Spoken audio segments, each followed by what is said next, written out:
so I'm Monique Gonzalez. I'm a clinical psychologist here in CHC, and I work for Clark School at their South Bay campus. And I'm Gabrielle Bernal. I'm the lead academic teacher here at ABC, the Palo Alto campus, and I have been teaching for 5 years now, currently teaching in 10th grade. So just by a show of hands, how many here have come to a workshop, a class at CHC before? Okay, got some newbies and veterans. Okay, cool. Well, we're going to go really quickly over just a brief kind of introduction to CHC. So community-based nonprofit with a focus on supporting kiddos, teens, and families and young adults. So our goals really are multifold here. Helping kids learn, helping kids develop grit and resilience, realize their dreams, make friends, stop hurting, feel better, and have a brighter future. This outlines some of our vision, our mission, our quest. Really, as a whole, our hope is to remove social emotional learning barriers for kids and families, regardless of their situation. And here we really place an emphasis on integrating several elements. So you can see here academics, mental health, overall wellness, learning, and physical development. These are just some of the major areas, components that we really focus here at CHC. And then just for those who aren't familiar, we have several departments, several divisions in CHC, clinical services, Sandhill School, which is here, Clark School, which we have now 2 campuses, one here, and then one where I'm at over in San Jose. And this is from grades 2 to 10. And then we also have kids, teenagers in the classroom in coping with their anxiety. So I'll quickly go through some of our hopes or objectives for the evening. One, really want to look at what is anxiety, what does anxiety look like for our kids, what factors might be contributing to anxiety. 2, really understanding from the youth perspective how they experience anxiety. 3 and 4 really are why you're here, learning practical tools, strategies that hopefully you can utilize directly with kids in the classroom. What is anxiety? So who here has ever had the situation where you go to the grocery store, maybe it's Saturday afternoon, or you go some shopping adventure and you use your card and it gets declined? Or those new chip readers don't get it on the first time? Where it works. So when that happens, tell me a little bit about what is that like? Okay, angry, embarrassed. What is going on? It's nerve-wracking, right? It's this. What's going on? So biologically, and sure all of you already know, we're born. We have this internal alarm system, right? And it helps facilitate it has facilitated our survival evolutionarily. And what is really cool about it is that it does alert us when danger is present, when it's when we need to get out of there, right? We know the fight, the flight, the freeze response. So in the case of the grocery store situation, you might freeze in total shock. You might run embarrassingly out of the store, or not.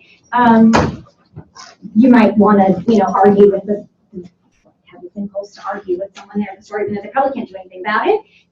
So it's something that's totally innate, totally normal, and it's actually quite healthy and protective. However, the problem becomes when we're experiencing that fight, that flight, that freeze response, when in reality no danger is actually present. And this is what we're seeing with a lot of our kids. You see it, the example that comes to my mind is the kiddo who perhaps has a history of trauma and then is easily startled. You come behind that child in the classroom, that you might notice that child jumps and startles a little bit. And so that alarm system is being activated there. And then the other point here about anxiety is that anxiety really happens along a continuum. We want some level of anxiety. We want some level of stress. It's actually helpful. We need it in order to do our day-to-day tasks. We need it to be on alert mode. Let's say you're going into, for our kids, it's going into an exam perhaps. For some of us, it's going into an interview. You need to have a little bit of stress, a little bit of anxiety to operate and be on go mode. However, the challenge is when it's just ongoing and it's we don't get a release or break from it, and it's constantly on. That's what we call chronic stress. A couple of different things might contribute to anxiety. We have here cognitive, behavioral, and physiological triggers, and we have that up there because, so for the first piece, cognitive, I'm sure a lot of you, how many here have heard of cognitive behavioral therapy? Yeah. So we hear that a lot with regards to anxiety, largely because it is the number one, most evidence-based treatment for anxiety disorders with kids and children, or kids and teenagers. And so a big piece of it is cognitive, and that cognitive piece comes down to a fear or a nervousness about something that may happen in the future. Now, this is, particularly if something actually poses danger, but it really is dependent on the person, the person's own perceptions of situations, and that might be subjective and might be different for each person. Really what we're thinking about when we're thinking of cognitive is the what if question. What if I go to school and then something happens to mom? What if I go into the classroom and the test is there and then my mind just goes blank? We're not in that, we haven't crossed that yet, but the mind goes there, okay? And so there comes sort of a catastrophic thinking process. And we see a lot of these common misperceptions as it relates to our topic here, related to social challenges. Will I be able to make friends? Will they like me? We see it in the academic realm. And we also see the behavioral component. So we're having some opposition within the classroom, whether it's academic or socially, and just trying to find that root of the behavior and working collaboratively to find that therapeutic support. And then in addition to that, so going off with the behavior component, is that we find that anxious behavior actually is not only a symptom of anxiety, but it actually exacerbates it, right? So the more that a student avoids something, we'll get to avoidance in a little bit later, but the more that student avoids it, actually the bigger the anxiety is becoming. So that's not what we want to do. And there's ways to cope with it rather than avoiding it completely. And then physiological signs of anxiety can also trigger and exacerbate anxiety. So like we said, with the grocery store example is, you get this impulse to want to scream, or this maybe your heart starts pounding, or you start to get sweaty or whatnot. So kids, what we see with students is oftentimes they perceive the physiological sensations that they're having as illnesses, and they get even more anxious about it, and they perceive it as, something's wrong with me, and then it just goes into this. This is just a basic diagram of what CBT looks like, and I'm sure all of you are familiar with it. The thoughts that the child might have, the sensations, the feelings that come with it, and then the consequential outcomes and actions. So what I want us to do is take a peek at the video.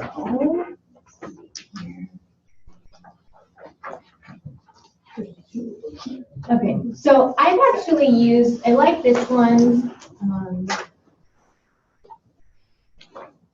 I've used it with groups of students before, and it's a really nice way of depicting the 3 F's that we talked about, the fight, flight, and freeze, and normalizing it, and also giving, I think, a nice, what we would call a psychoeducation, so background on how anxiety and stress works. And so we'll also talk about a couple of other options of ways to talk about anxiety, depending depending on the developmental stage of your kids, but this one I usually use with school-aged students. We all need to work on managing our feelings. Have you ever wondered why we can have such a hard time keeping our emotions under control? It can be really tough being a kid these days. There's just so much going on every day, at home, at school, even after school. Sometimes it's hard to keep a lid on things, and we act in ways that are not kind or caring, even though we don't mean to be hurtful. There are so many situations that we encounter every day that can cause our emotions to bubble up. Maybe you felt upset or frustrated when you were working on a problem or activity at school and just can't seem to get it right. Maybe something unexpected or embarrassing happened to you in front of your friends. Maybe you had something important to say but didn't get a chance to say it. These and many, many more situations can cause both kids and adults to flip their lids. So why does this even happen? Well, it has to do with the way our amazing human brains work to help keep us safe. This is your brain, the part of your body that controls everything you do. Let's take a closer look at the parts of the brain and how they can work together to help us keep a lid on things. The brain is a pretty complicated organ, so we're going to use our hand to help us visualize what's happening up there. Let's imagine that our brain has an upstairs and a downstairs. Here, where our thumb is called the midbrain. This is where our emotions and memories are created and stored. Below that is your brainstem. The brainstem controls the things our bodies do that we don't have to think about, like breathing. It also controls our automatic reactions to certain situations. For example, if you touch a cup with hot tea in it and it's too hot, your downstairs brain feels the pain and will pull your hand away to stop you from getting burned. It's an automatic reaction. You don't have to stop and think about what to do. Or imagine you're out on a hike and a bear wanders onto the path. Your brain doesn't stop and think, what kind of bear is it? Is it friendly? Your downstairs brain notices that you feel scared. It takes charge and in a split second decides whether or not you should fight, fly, another word for run away, or freeze. Because of the way our downstairs brain reacts to these situations, we can think of it as our emotional brain because it reacts instantly without needing to think things through. It's always ready to take charge in any situation to help keep you safe. So if this is our downstairs brain, then this part where the back of our hand and fingers are can be seen as our upstairs brain. It's called the cerebral cortex. This part of our brain helps us think logically, act with kindness, and think about how others might be feeling. It's also the problem-solving part of our brain. It helps us to think of possible solutions to a problem and decide which one is best. The upstairs brain is our thinking brain. Your upstairs and downstairs brain don't work alone. Your brain is set up so that the upstairs and downstairs brain can communicate with itself. It sends messages from section to section all the time about what our bodies feel and need. Let's take a closer look at our brain fist. Where our fingertips are is the logic and reasoning part of the brain that springs into action when we have a problem to solve, and usually it does a great job of doing it. But sometimes it can have a hard time solving a problem if the emotional brain and thinking brain can't communicate well enough. This can happen if your emotions get too overwhelming and your downstairs brain decides that this situation might be dangerous, even if it isn't really. And we all know what happens when our downstairs brain thinks you're in danger. It triggers our fight, flight, or freeze reflex. Our emotions start to bubble up and then suddenly everything boils over. We flip our lid. This can look like a scary, angry reaction, or it might be crying or running away from a problem. Now that we've flipped our lids, see how far away our fingertips are from the midbrain? When our lids are flipped, our upstairs and downstairs brain can't talk to each other. Our emotions have become too strong and we can't think clearly and can't solve the problem in a peaceful way. So what can we do to stop us from flipping our lid? Well, it all starts with realizing that we're about to flip our lid. And then, so has anyone in this group utilized the hand-brain model before? I've seen it. You've seen it? Yeah, Okay. it's introduced it. I love it. Yeah, I love it. Yeah. It's such a neat, and I love this video. I really enjoyed this video. I think it does a really nice job getting. Yeah, it's on YouTube. Double check what the, I think if you enter why do we lose control of our emotions, it pops up. But yeah, it's an excellent. A big piece of this, as Monique shared earlier, sharing it with the students and giving them terminology to utilize and to help identify these different stages that they're experiencing. And a big piece of that creates class cohesion and the opportunity to then have dialogue about these common experiences that we all share, similar feelings and emotions that take place. Mm-hmm. Yeah, and it really destigmatizes it. I mean, everyone goes through these moments, and it's a wonderful, like you're saying, wonderful opportunity for a class-wide psychoeducation around it. And I really like the integration of the hand, another way, just activating that part of the brain for the kids in their learning process. Another way, so you might want to refer, so let's see, on the left-hand side, there is a diagram from a book that's actually, I don't know if I brought it over there, it's the whole brain child book. And that's by Dan Siegel. There's some really great resources and images in there. Sometimes what I like to do with the kids is, can you show me right now where you're, and they'll just not having to, especially with kids who aren't really verbal, you just do a little this is where I'm at, it's not really connected, or I'm here, okay, I need a break kind of thing, right? And then they have really cool, there's a YouTube video out there from I can't remember where in the States, but there's a middle school who did a whole YouTube video on don't flip your lid, and it's like it's a wrap. It's very cool. Have you seen that one? Yeah. Okay. Quickly, another one for littler ones.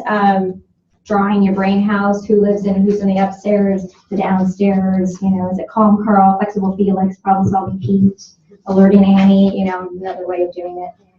Let me see where we are. And we've had younger students use terminology and then share that with the older students that we have on campus and create this commonality so even our older students are then able to engage in these conversations with their younger students. So it's a great opportunity for them to share their knowledge and their experience with other students. And I mean, so which brings us to the point of it, in order to really meet the needs of these kids with anxiety, we need to think for multiple factors, but one being where they are developmentally, and that might mean their age, but also, I mean, they might be one age and developmentally they might be somewhere else. And so just to gauge where the group is, how many folks in here are working directly with kids, let's say younger, Ivan younger? No? Little ones? Yeah? A few? Okay. And then how about up till, do we have middle schoolers in here too? Okay. And then high school teens? Okay. And then the elementary? Okay, so we have, okay, nice range. Great. So you might see that some of these things, you're like, oh yeah, that might not work for my teams, but that might work for the littler ones. And so we want to really be cognizant of that and adapt it accordingly. So, gosh, something that to really, really consider, we can't talk about anxiety, we cannot go through this presentation without talking about the elephant in the room, and that is technology, and that's media, and that's bullying. So I don't know. I mean, what's I'm just curious. What's the experience been like with social media in the classroom and media in general with regards to its impact on the students that you're working with? What are some of the things that you're noticing? Just curious. I was surprised how much in like 3rd grade they play this game Roblox now, and they're all like on there and they can talk to each other and they can do things. And I actually over winter break did have an incident where then it turned into an email exchange that wasn't very friendly. So I was just surprised at how young it's beginning. Mm-hmm. Definitely with those messaging systems and the online platforms. Mm-hmm. Yeah, I saw the other day a baby and a stroller, and mom had the iPad right up to take the picture. Was doing that for a while, right up there in the child's face. It's just everywhere. It really is everywhere. And so we're really coming up. And granted, so there's this balance that we have to strike, right? We have to be with it. We have to acknowledge that a lot of the direction that we're going is this arena of technology, and it's incredibly useful. It really is. There's also this piece that kids and teenagers are not able to escape a lot because there is Facebook and Snapchat and Instagram and et cetera, et cetera, et cetera. There's also a lot of, when you think about video games, it's really changed the baseline in terms of how does a kid get, we were talking about the fight, flight, and freeze response, right? It's really has shifted in a way because the kids are just inundated with stimulation. And so it shifts that, and it shifts that adrenaline rush.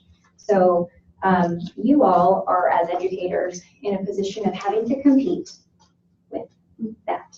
And so we find a lot of kids say, I'm bored, and they are craving that stimulation because their little brains are being wired in that way. So that's something to really think about.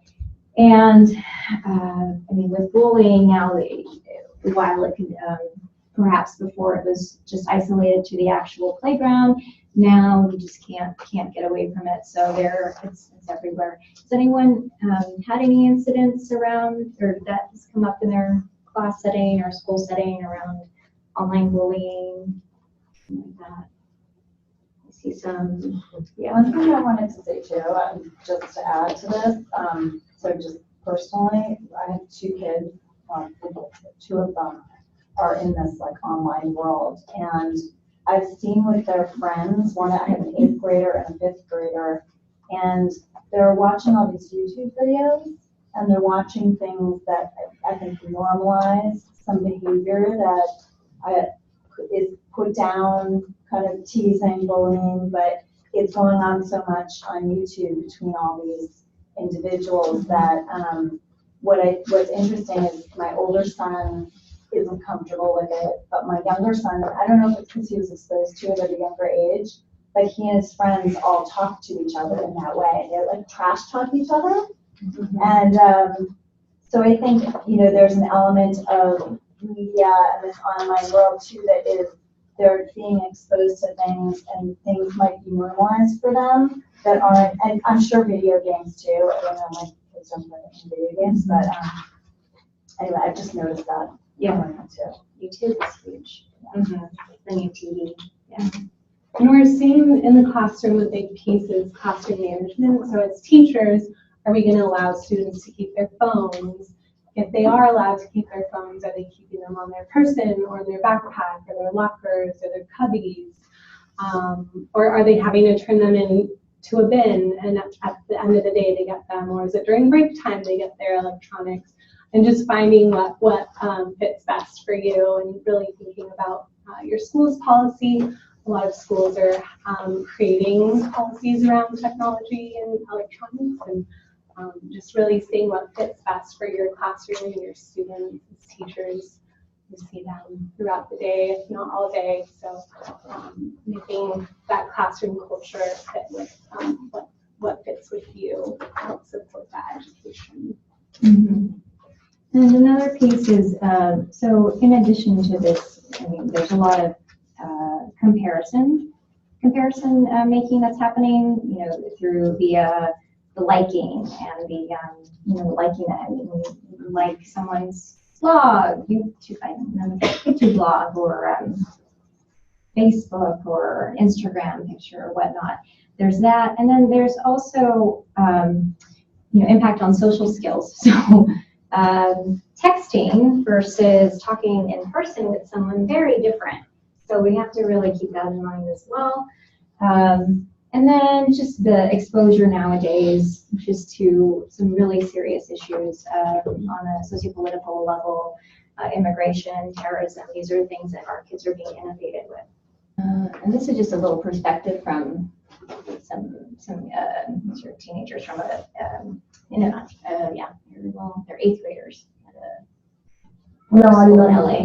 I know it as like a parent social media kind of thing. Like my grandma, my aunts are on Facebook. That was like the first thing to come out, Facebook. It's like after like Instagram and all that came out, we wanted to get the newer thing.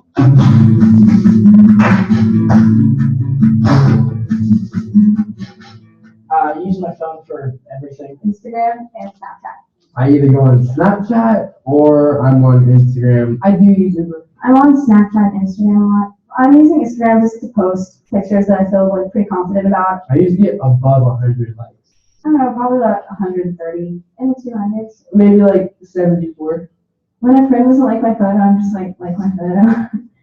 You tell them about it. Yeah. My mom sometimes she wants me to like go outside and like get some fresh air. They're taking away my chargers. They say that I'm gonna go crazy because I spend too much time on the phone. You're wasting your time frying your brain on that screen. Yes, I can imagine 3 days like on technology because then I would just be outside working out and eating better athletics. I really don't think that I can imagine a world without technology. I gotta think about that. I don't know what to do then. My parents are always like, yeah, when I was growing up, we had to play outside and we never had phones. But I think they were more close with their friends and family. They didn't have like an excuse to be like on their phone at the dinner table. There was no phones at the dinner table. What does worry me about technology is people like cyberbullying. People are called names when they try to speak their mind. There's always people that are going to hate on you. You should just concentrate on the people that like your stuff. Do you know all the people who are liking your photo? I know probably 80 to 90% of the people who are liking my photos. Before I met somebody, I've seen their Instagrams and see how they look and see how they like kind of act and how they perceive themselves. And so without that, I really just don't know how I would like, I don't know, see people or get to know people.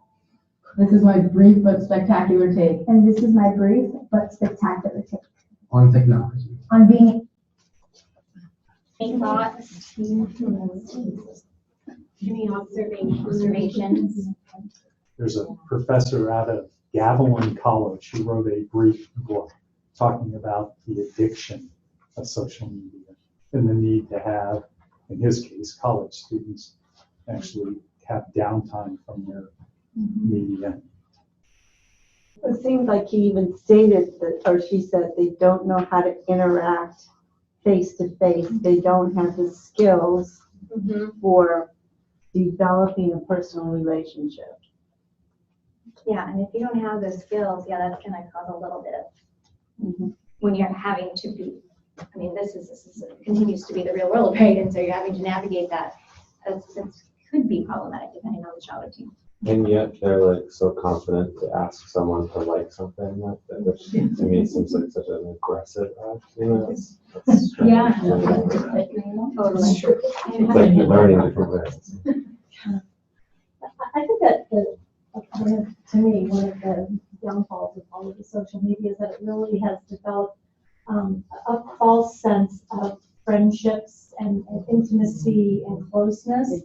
That and one of my concerns about it now is that in the schools, I'm now seeing parents who grew up with quite a bit of technology who do not have the social skills, and they're raising children who, there's just this real lack of children who have social skills, just basic school readiness or just politeness or manners, those kinds of things that just, to me, are missing. And it's that connection that you really, if people think that they're connecting, there's this false sense of connecting because somebody's liking it, and it's really very, very false. And I think that that's borders on being very mental health dangerous. Right. I've heard a lot about the connection between social media and anxiety, especially in teenagers. And I see all that, and I see the addiction once they get the smartphone. But I just see so much anxiety in the young kids pre-smartphone. And I feel like that's not explained by the technology and the social media. Like, why are third graders who aren't watching YouTube and who don't have a smartphone? Why is they have a huge academic anxiety? I don't know if you guys are going to address that, but that's been one of my questions, and all the answers I've heard about center on technology, but I'm seeing it in younger kids who aren't part of that world. We see kids as young as 2nd and 3rd grade that are having here at our school that are having struggles wanting the technology if they're seeing their peers with it. It's just like constantly ruminating and something that's unsettling for them. I can speak to our kids here. They have to turn in their electronics, and that turns into a big power struggle as we go through the day, just wanting to gain access to that. And I find that third graders, remember at the beginning of the year, just talking about your future dreams, whatever. They're like, I want to be a YouTuber and have this many viewers. So they, by third grade, are so savvy on all that stuff, and they're playing games and things where they are talking to other people. Yes, yeah, and if you're not seeing the kid directly, it's somewhere in the, definitely in the environment. But what I would also add on there, and I want to get back to the thoughts out there too, is the question to the group: do you find that kids are from a younger age, because this is one of the trends that we are seeing, particularly in Silicon Valley and in the Bay Area, is this drive to succeed, this drive to do the best, this drive to be famous, to be well known, this drive that is starting, I would argue, based on what we're seeing, the trends right now, is that it's starting earlier on. And whether that's explicitly stated, communicated, the messages are there, and that can contribute to some of that anxiety that you see with the littler ones. But oh, I was going to say, even if the technology is not involved at all, there's this image now that kids have that they see their peers like dressing a certain way, having name brands, and they feel the need that they need to be that way, and it causes so much anxiety trying to be someone who's not yourself. There's the imagery. Yeah. We're seeing it too because the children see their parents. And the parents are, just a minute, I'm on the phone here, just a minute here, use this while I finish my business, because it's 24/7. Our parents here in the Valley, and we're in school with a uniform, so we're still seeing that same thing, the image, your friends, where you're going, who your friends are, all that. And they're in silos. There's some little conversation going on. So I'm the resource teacher for TK through 8. So what I'm seeing is the kiddos are not having conversation about what they're learning or hearing or doing. And it could be a language thing somewhat too, that their home vacation experiences could be in a different language. So when they're in this classroom, their academic English to describe my summer vacation is not there, because they're not used to putting the ideas together from their experience and having someone to talk to about that experience. Yeah, it's this weird dichotomy of, let me explain it. It's, we're all so well connected, yet so isolated. Yeah. I think that actually what you were saying and that point go hand in hand, that this population in this area is surrounded by success. We started this we've been on our phones, we're on our screens. And that's now modeled and getting worse and worse and worse and worse for the kids at a younger age. And what I think is happening in this area is that the level of success is so poignant and so in your face all the time, which is where all this pressure is coming in for how they're doing in school and who's getting into what college, that focus is shifting from an actual dinner table conversation where, this kid is saying, oh my gosh, what would you do without phones at the dinner table? Phones at the dinner table, like that's absurd to me, right? That you would have your phone at the dinner table. But the truth of the matter is that the parents of our kids are these families. They're creating this technology. They are literally building it. So it's in our faces all the time. They continue to get more successful, which keeps them working more than home in a lot of cases. And so these kids only have technology to rely on because there isn't necessarily as strong of a family system. So it's so much bigger than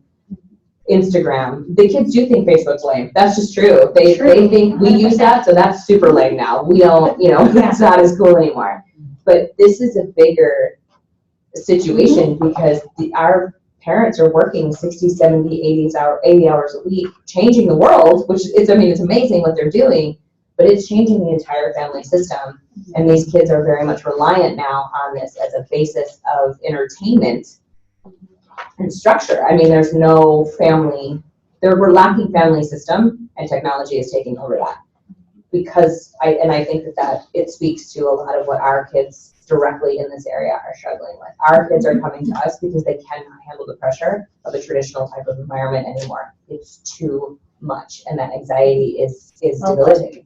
Well put. Thank you. Thank you. You all should come and take our just to tag on to what she's saying is that so many of our parents, sometimes they commute 2 hours, one way or whatever. Yeah. And so they don't even pick up their kids until 7 o'clock at night. And then they have to go home and do homework, have dinner, and they just can't get everything done. And then the little kid comes to school the next day and mom had to get up at 4 o'clock. And you all become the in the moment counselors, right? Yeah, a lot of our kids are also just really overpacked. Their schedules are just highly overpacked. Let's see here. So go into anxiety. So what can you share, from your perspective as teacher, what you've seen anxiety look like in the classroom? Yeah, definitely. So as we all know, anxiety comes in a spectrum. So we've had the kid that curls up in a ball and won't say a word. We also have the kids that are ripping up their paper and throwing their papers on the ground. And really feeling students come in and just sit at their desk. They're not moving or following directions. They're being defined. And those are the students that are anxious. Maybe it was they didn't have breakfast, or maybe they didn't have dinner the night before, or didn't get some sleep, and they're worried that they're going to fall asleep in class. Or they're really worried that when they get home, no one's going to be home and they forgot their keys. So anxiety comes in different shapes and forms, and their behavior and their output looks completely different. So it's not just the student that's crying or having a hard time getting started with a dialogue or a conversation with a peer or a group of other students in their class. It might also be those students that are having those outbursts behaviorally, or perhaps having that difficult time with just sitting and being in their body. So there isn't one specific way that anxiety presents itself. So it really is based on each unique youth, and what we want to notice is, again, it's anxiety is normal, stress is normal.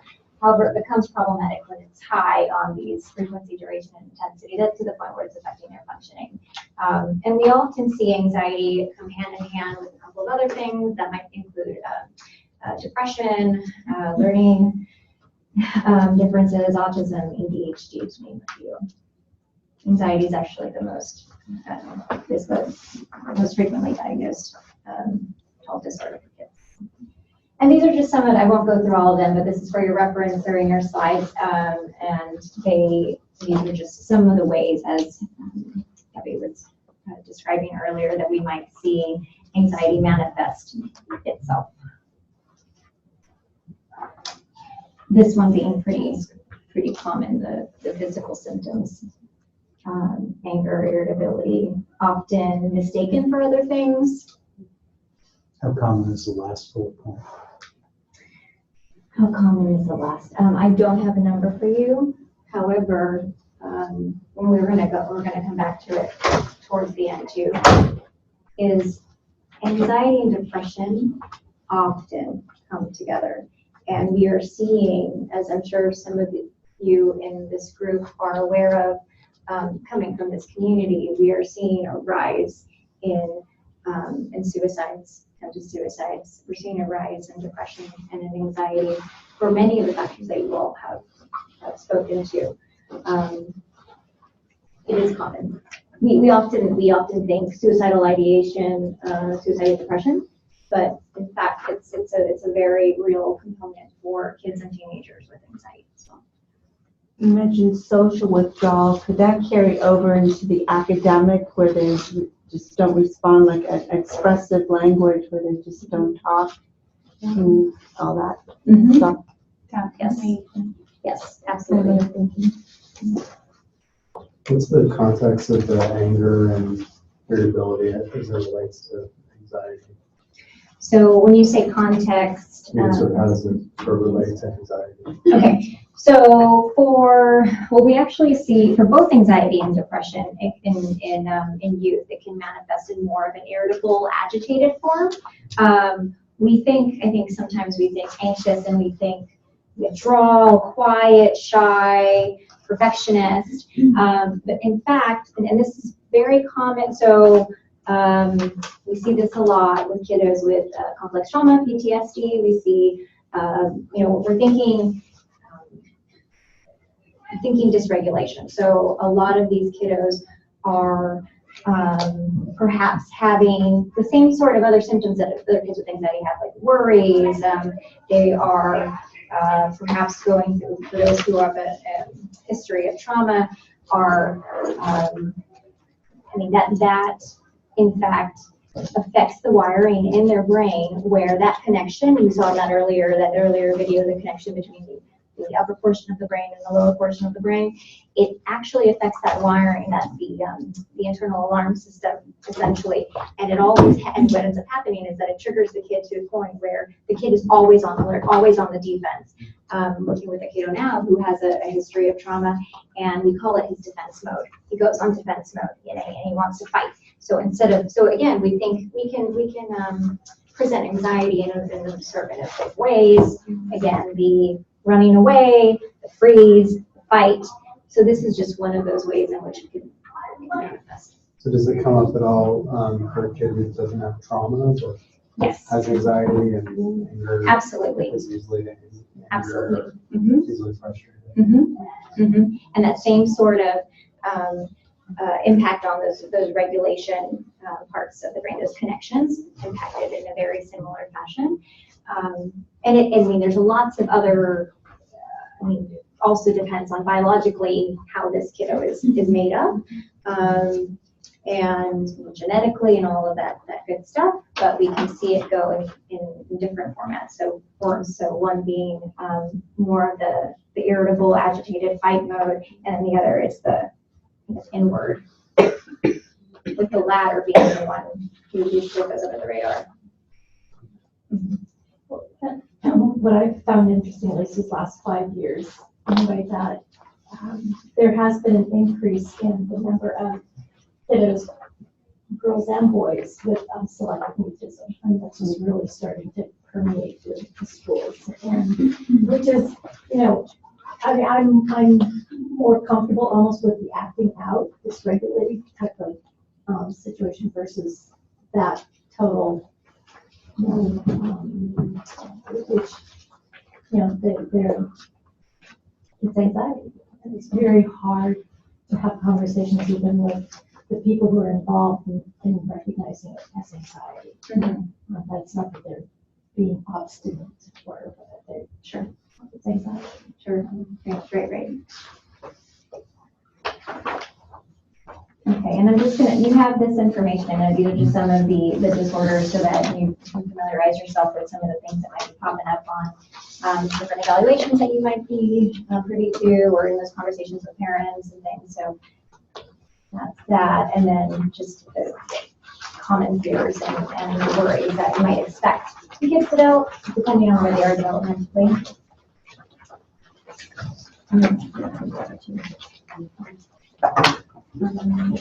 So we're looking at our classroom.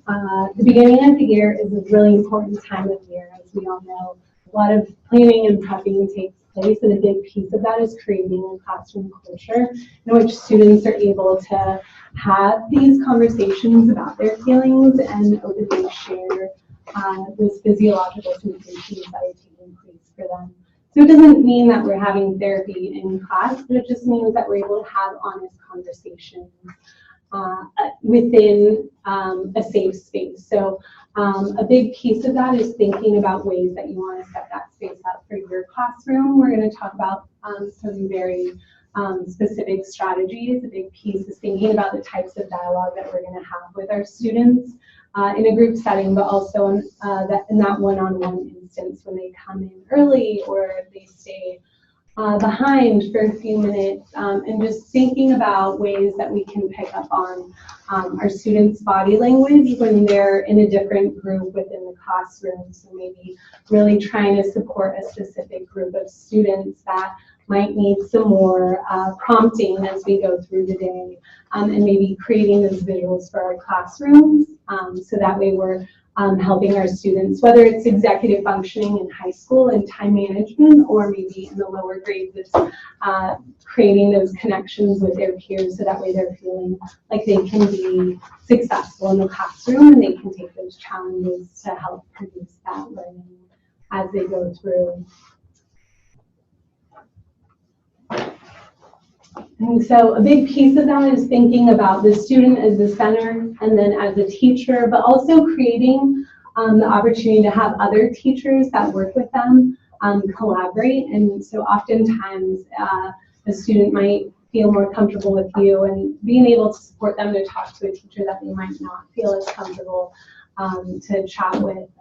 As we know, oftentimes it's just miscommunication or the skills aren't quite there to bridge that gap. And so as educators, we want to be able to encompass that school community and really building opportunities into the classroom to have opportunities to have parents come in or grandparents or special friends, even beyond what we see in the school setting, if that's possible at your school.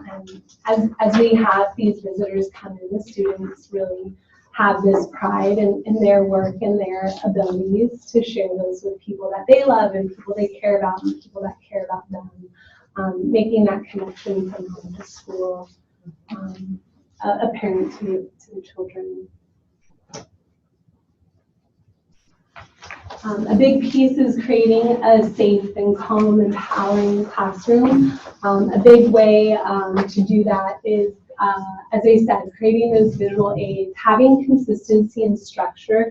If the students are able to then predict what it is you're going to say or what your answer is going to be, it creates this sense of comfort for the kiddos. An example in the classroom is whenever the students come into my classroom, I usually welcome them by name or greet them in some fashion. And so it's become this inside joke now. So if I walk into the classroom, I have like 3 students, welcome, Miss Gabby, good to see you. So it's just kind of this funny interaction that we have, but the students really have come to embrace that daily interaction that we have. Creating a calming zone, so maybe it's just a beanbag in the corner, or maybe it's an area where the students can read if you have a group of readers. Maybe it's just a chair next to your desk, so if they're feeling like they need some space from their desk and the busyness of all the students, they can come sit next to you, or your space, right, because they feel safe when they're in your area. And just thinking about traffic within the classroom. Is it right by the door? Is it right by the sharpener? Just thinking about noise levels and different experiences they might have when they're in that space. And then building social skills. So really having the opportunity to have field trips, great opportunity to build in those social skills. Maybe it's a classroom party or an activity that they've earned as a group. Maybe it's a round of apples to apples, or perhaps out on the yard, just a few extra minutes. So just thinking about the classroom culture and ways that we can empower our students while they're with us. With the end goal of really tying this back to our conversation earlier, promoting connection. Right? Yeah. And so for our older students, bringing in academic studies or information that they're going to be able to connect to, like, oh, researchers at Stanford says this happened, so like if I make a mistake, I'm going to learn twice as fast, or whatever it may be, right? They're able to process that information that you give them. Hopefully, you're sifting through it so it's age appropriate, but making sure that you're building in that empowerment in that classroom culture. And then really creating that investment is showing interest, enthusiasm as you're going through the day. But also, our students are so smart. If we are over the top, they're gonna realize that that's not our true selves. So just finding what's comfortable for you. Most of my students notice my inflection and my tone and my voice, and so oftentimes they'll be like, "Oh, Miss Gabby, are you tired today?" And I'm just like, "Oh no, like I just was thinking about like our discussion and thought, and I had something to add."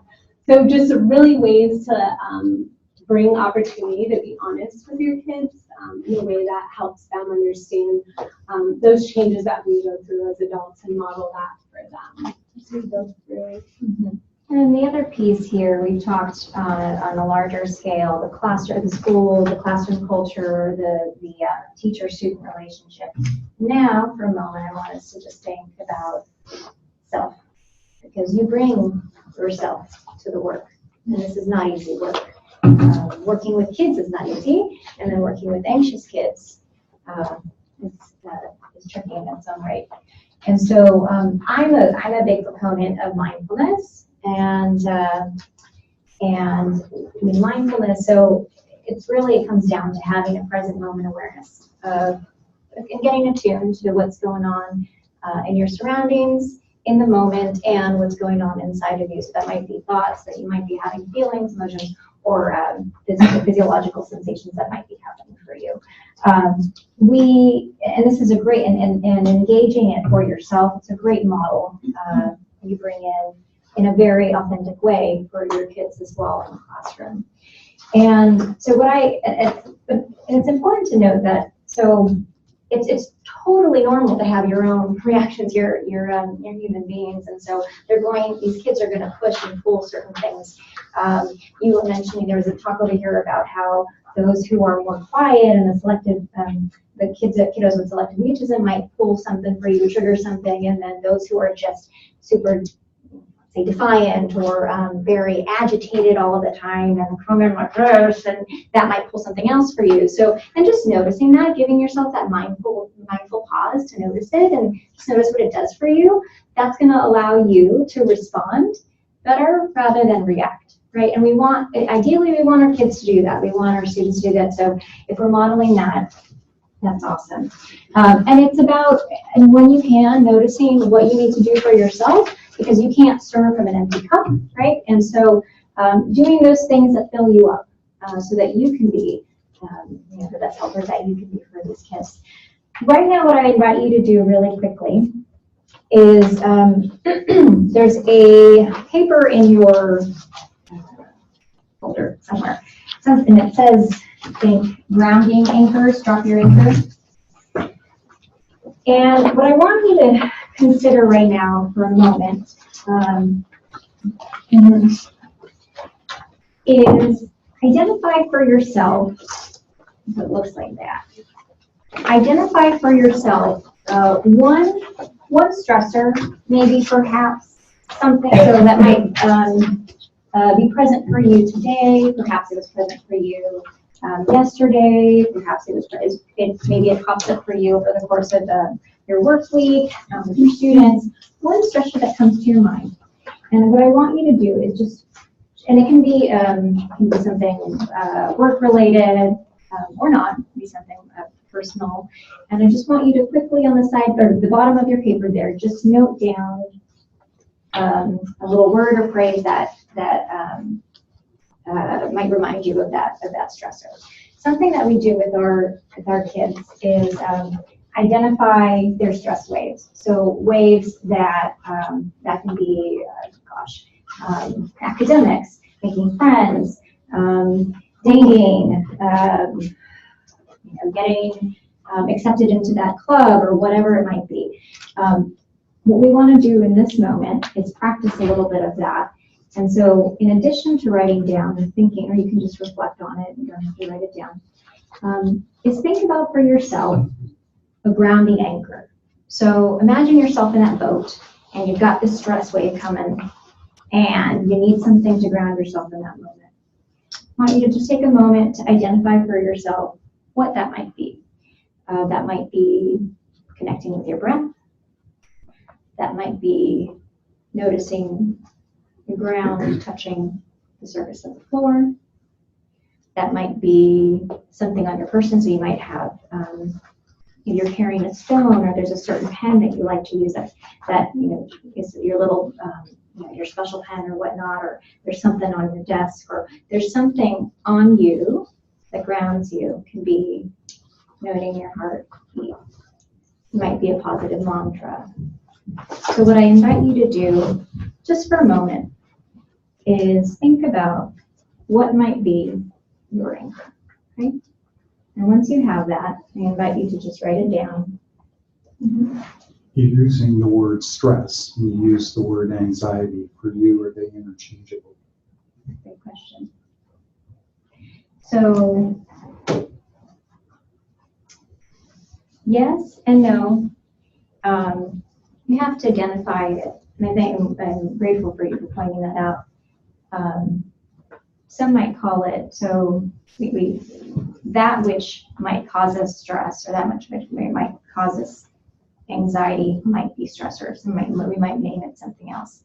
What I think is most important is that you find something that resonates with you. If the word anxiety resonates more, stress resonates more, but for the purpose of this, it can be interchangeable. Part of the reason why I ask is some people contrast stress with distress, and the difference that one causes versus the other. So like your comment earlier, for me, stress is a motivator. I mean, it gets me going, but distress is a very different thing from that. Thank you for pointing that out. So that's just one activity that we do sometimes with the kids. This is actually coming straight out of an evidence-based treatment program, mindfulness-based stress reduction for teens. And so the paper comes directly from that workbook. And it has an assortment of really awesome types of activities and ways to think about anxiety and mindfulness. Right. And with regards to academics, we really want to focus and highlight those strengths that our students have. Oftentimes, they themselves haven't had them pointed out to them. So really thinking about ways that those strengths can help them tackle hardship, and really think about that opportunity for mastery in a future subject that they feel confident with. And really integrating praise and reward and celebrations. It might be something as small as writing a note on their handout or the worksheet that they're working on. Sometimes passing around Post-its, so as I come around, I can just write a quick little note, leave it on their desk, and walk around. Thinking about small ways that we can celebrate the student's success in the classroom. Maybe it might be setting up a particular opportunity to challenge them, and then finding them in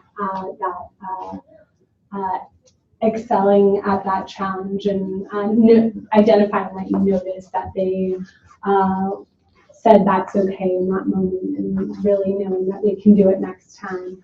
But also on that other end, identifying that you started your work off right away. I know sometimes it's hard for you to get started, but you just did it. You right now just showed me that you can do it. So just really highlighting those important parts. And then really explicitly reflecting and documenting and tracking those examples for the kiddos. So I have a student that has a collection of Post-its from me. And at the end of each week, he looks at them and he identifies one that he feels really encompassed his struggle for the week and the way that he crushed that struggle.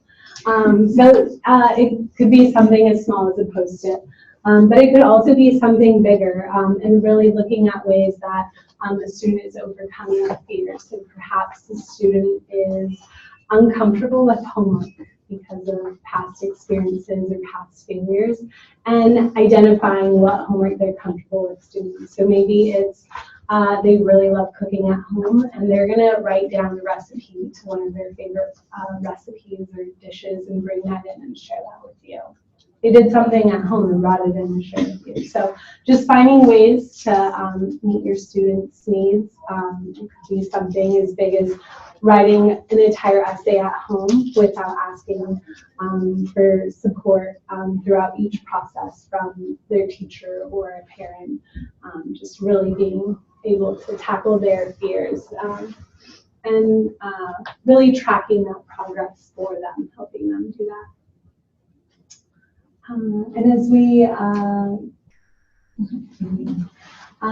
we go through, a big piece is thinking about the accommodations that they need. So the extra time, maybe that kid that had that essay that was due in 2 weeks, maybe they need an extra 2 days just so they know if I didn't get it done by that deadline, I have a little buffer.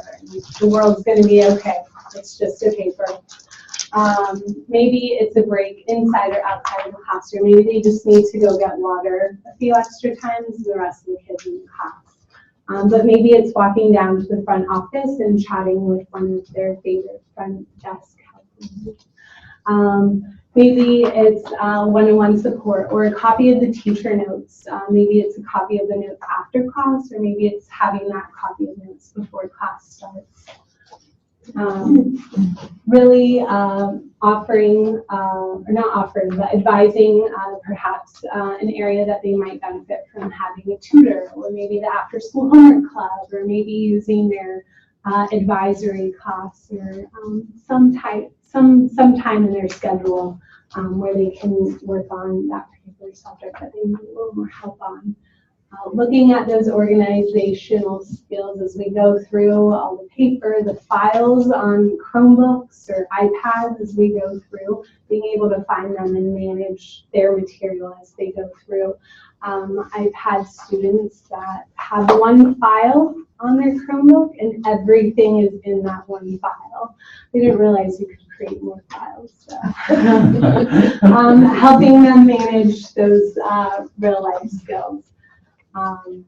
And then coping skills ranging from having a conversation. Maybe it's sending a quick text home, a positive note that they've had already throughout the day. Perhaps it's them going down and reading with a younger student, helping others. Oftentimes we've seen our kids really value that leadership skill that they build. Oh, and timers, yes, like going through those anxious kids. Having timers, verbal reminders, as well as the timers. So I think on yours, you already have the answer. We don't have the clicker. So you all are familiar with this.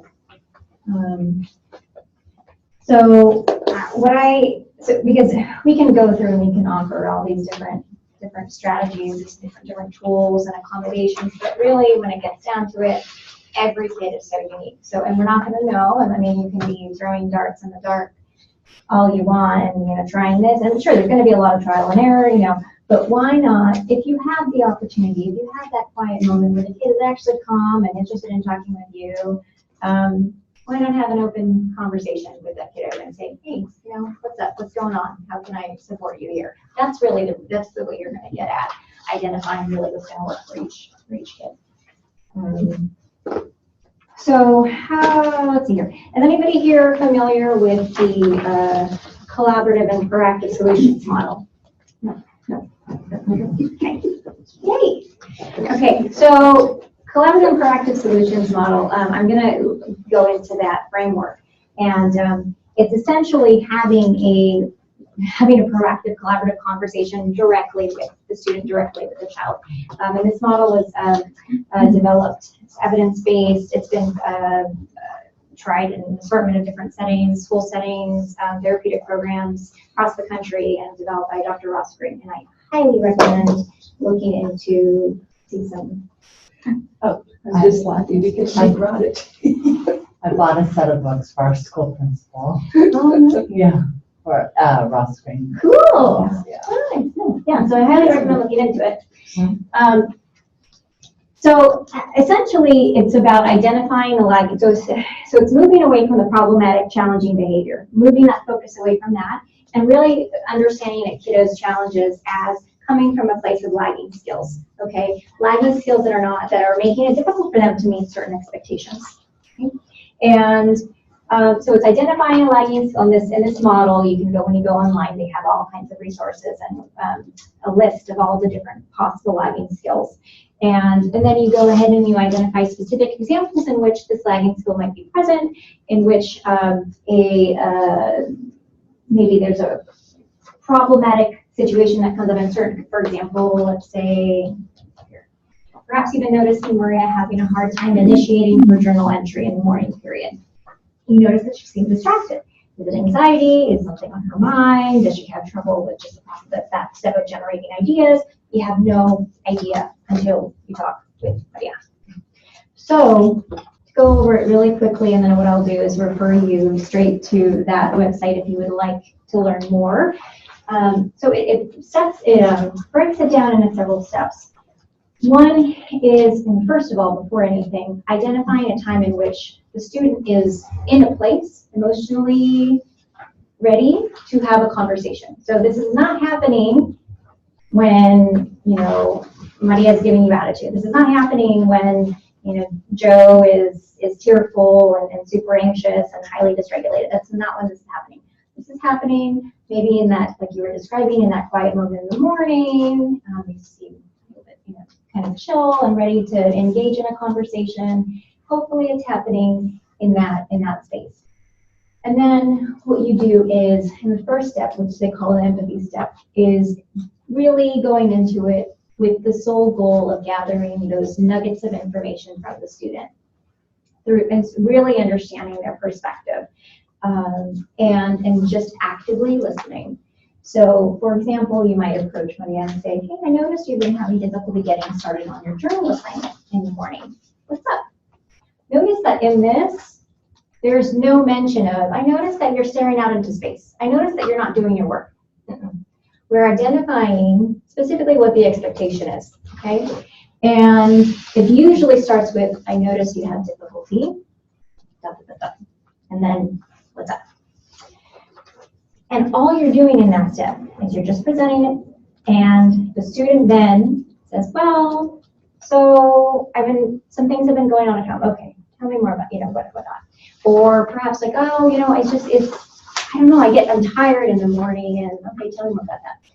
What you're doing, what I often do with our students is actually say, hey, I wonder, I really want to get your perspective here, really understand what's going on. Do you mind if I take some notes as you're talking? So I literally get out a pen and I'm writing down, okay, and this is what you said, and you're just spending the sole focus. It's an investment. It's an investment, this conversation.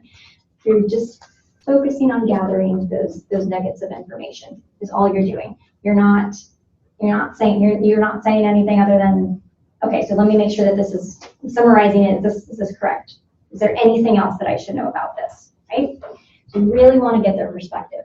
The second piece is then, because it's not just about them, you also have a concern. You have things that you need students to get done. You have your own concerns about the problem that's arising. So this is when you can step in and you can say, okay, so this is what I'm hearing. My concern is that when you don't get started, it makes it harder to complete and then get all your work done.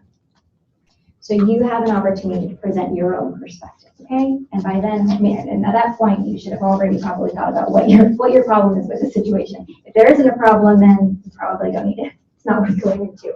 But it should be concise, straightforward, keeping it positive. And then the final piece of this is the invitation step, and that's coming together and saying, okay, so this is what you said.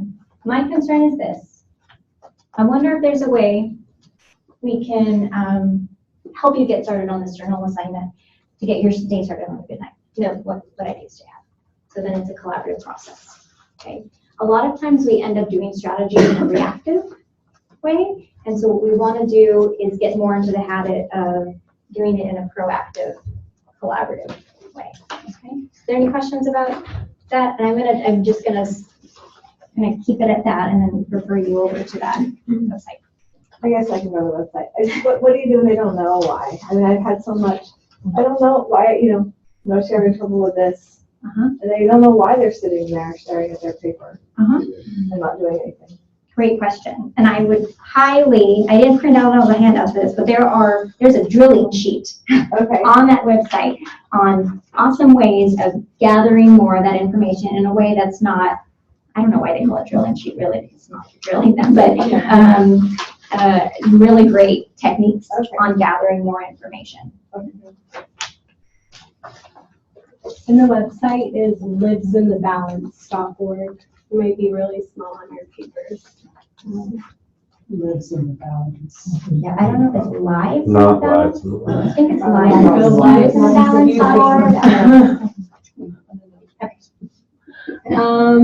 We are talking about engaging that self-advocacy. So thinking about the model that we can work in with, and really thinking about that proactive piece and that collaborative conversation. And the key piece that Monique mentioned is having that opportunity to reflect on what the student has said together. That way you create that opportunity to collect more information if the student has some clarifications or something else has come to mind.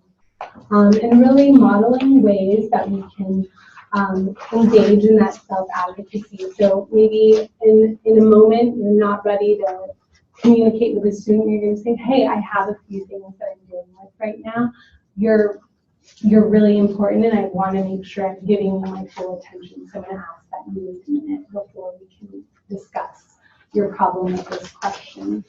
And then really providing sentence frames or scripts for those younger students. So a big piece is those I statements, and then adding on to those I statements as we go through what is that you need, and then ways that we can use those strategies. So perhaps it's reflecting on a conversation we've had previously, and asking them to generate those sentence frames for you.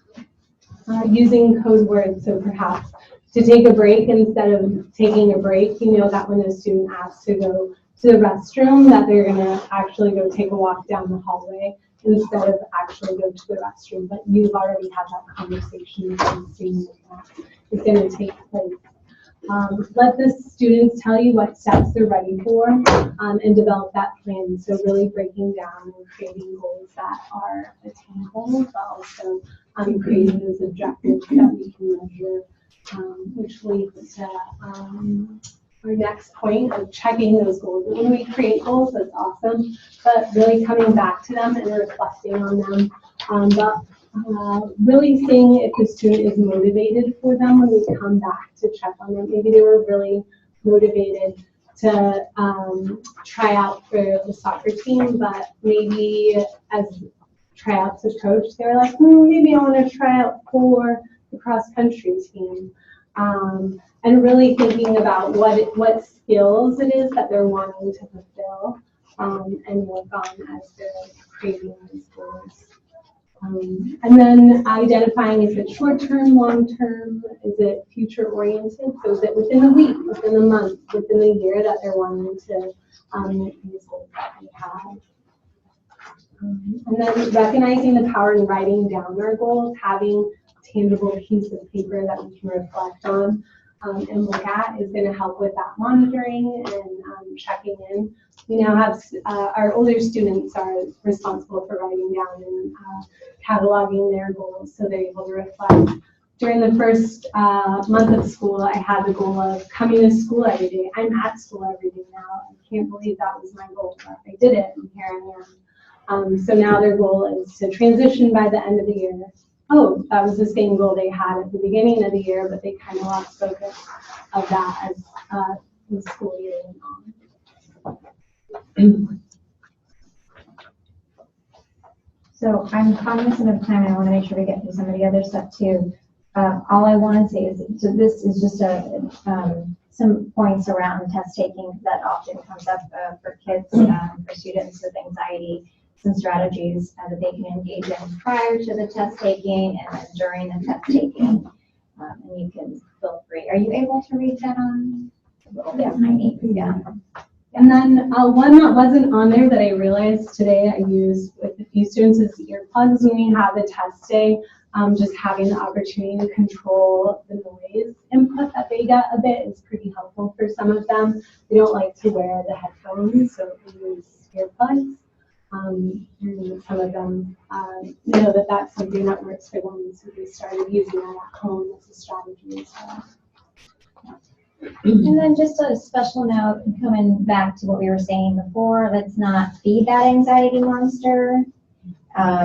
So working together with the students so that they're still able to meet those expectations, show that they're learning, being flexible, mentioning alternative locations.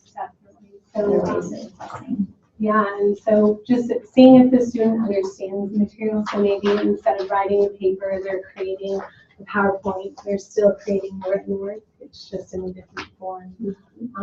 Maybe it's a take-home test and they're required to create some type of diagram. Oftentimes students just need a little extra time or maybe some notes.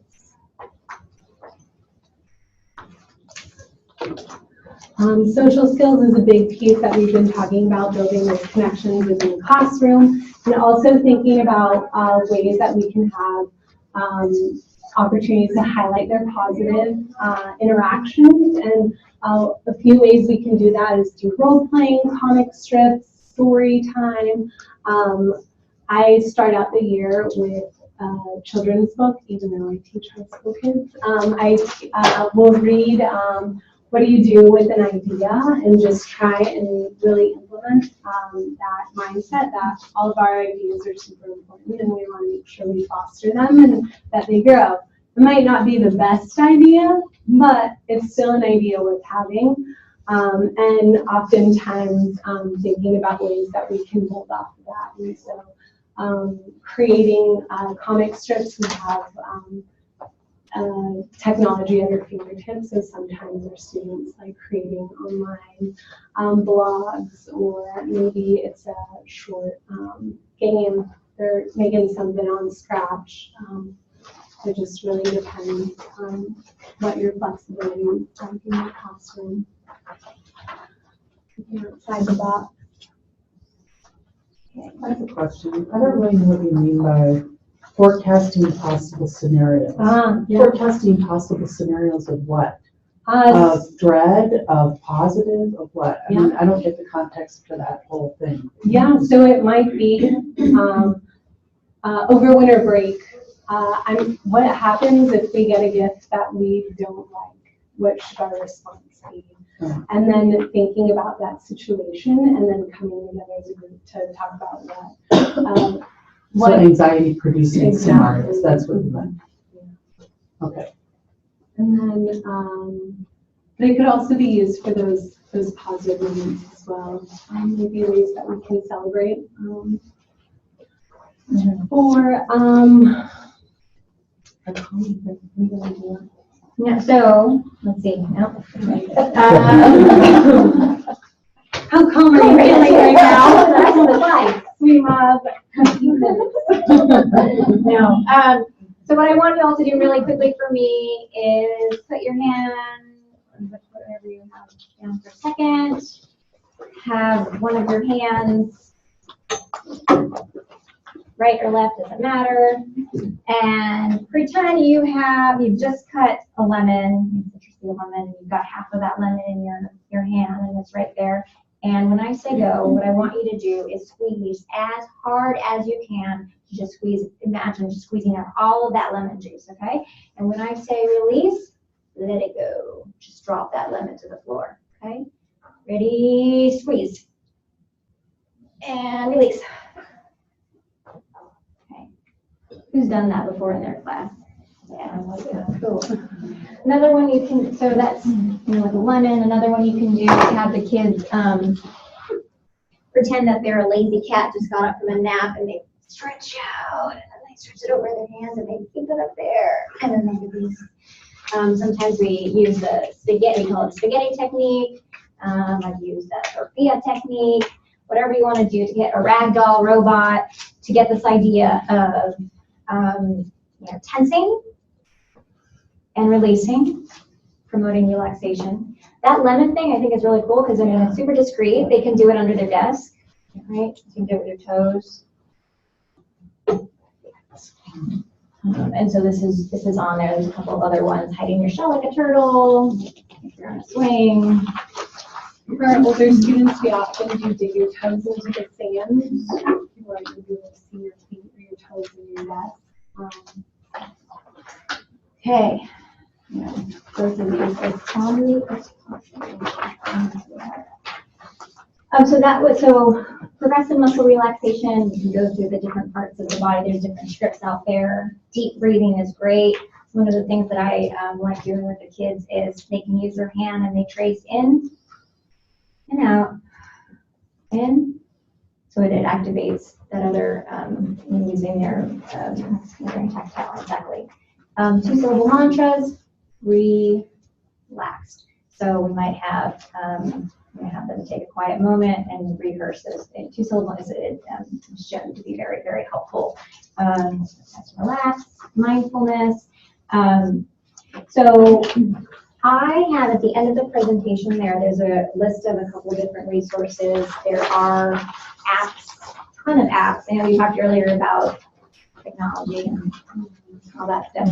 But there's some good stuff on technology. There's some really neat apps out there to use to integrate mindfulness. Go Noodle has been doing a lot of mindfulness too.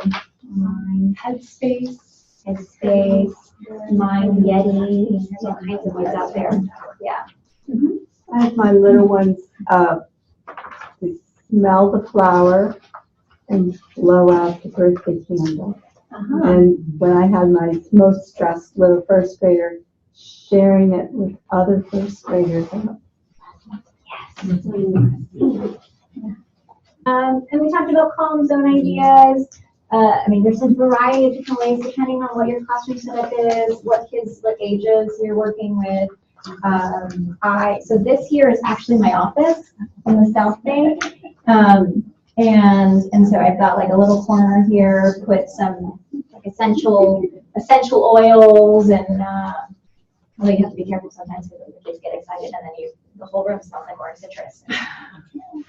But and so there's different ways to do it depending on what resources you have. These are just some ideas. And really thinking about logistically to practically speaking, what are some of the barriers for you that might come up for implementing some of this, but to the best of your ability, if you have the resources, if you have the room, logistically it can work.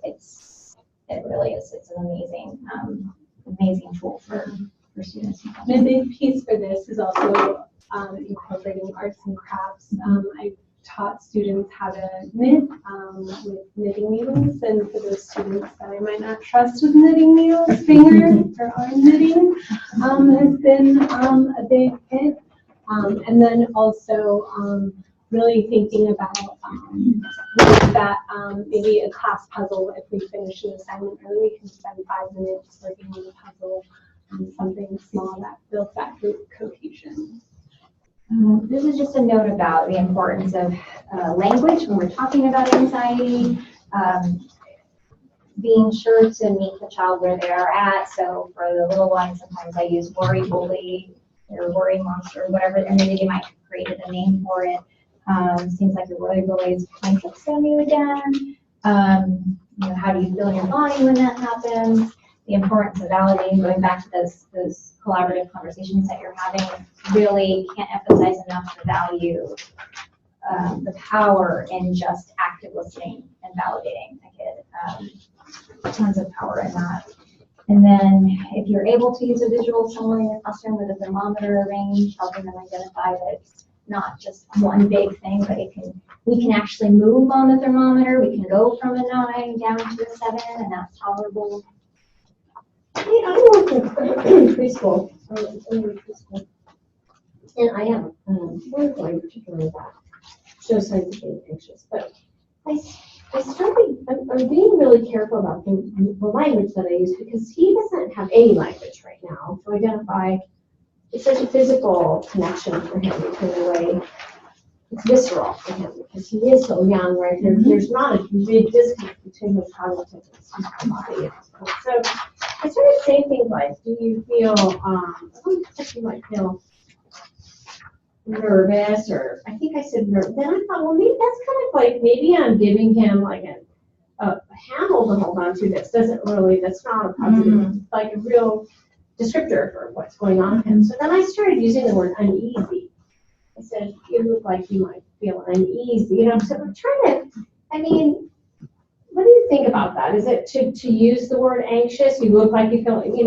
Does that over? I'm thinking now, it doesn't really matter. He's 3, but if that's the word that he starts to identify himself with when he's 5 or 6 or 7, maybe I could be giving him a different concept because it's part of his self-image at this point, right? He's becoming the person that he thinks he's becoming. I don't know. Yeah, and it's going to be different. I mean, very dependent on each unique situation and child. But what I would say is that when we're identifying feelings and having the bigger context should be that having feelings is normal, and this is typically what happens. Usually, when kids or grown-ups have anxiety, sometimes our heart starts pounding. We feel like we have butterflies in our stomach, and normalizing all of those different types of experience and letting the child, to the extent that child is able to, convey what that's like for them and utilize the language that works for them, resonates for them. And over time, they start to get the vocabulary. This is what is anxious. This is what's nervous. This is what's frustrated, angry, and all of that. But I think really at first what we want to do is meet the kid where the child. Yeah. So I'm cognizant of the time here, so what I want to do some additional, I'm here if you have additional questions. In your PowerPoint, there's some additional information around when might be a good time to look for and get additional support, which I'm sure a lot of you are familiar with. But we offer a ton of resources here at Children's Health Council, all of which are up here on the screen. We strongly encourage if you're working with parents and kids that you are concerned about, and they're in the area and they want additional information, we really have a wealth of knowledge and expertise here, particularly around anxiety and depression, and we encourage you to connect with us. On that note, thank you so much for taking the time this evening to join us. We're going to ask that you complete the survey that is in your packet. So we've heard some suggestions out there. We'd love to have those on written forms. So please get those to the exit. Thank you so much for your time.